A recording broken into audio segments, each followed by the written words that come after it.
Assalamualaikum warahmatullahi wabarakatuh. Salam sejahtera bagi kita semuanya. Setelah menerima masukan-masukan dari ulama-ulama MUI, Nahdlatul Ulama, NU, Muhammadiyah, dan ormas-ormas lainnya, serta tokoh-tokoh agama yang lain, dan juga masukan-masukan dari provinsi dan daerah.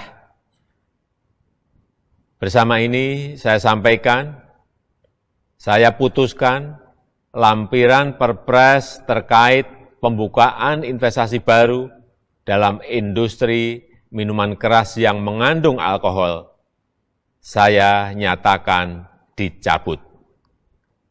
Terima kasih. Wassalamualaikum warahmatullahi wabarakatuh.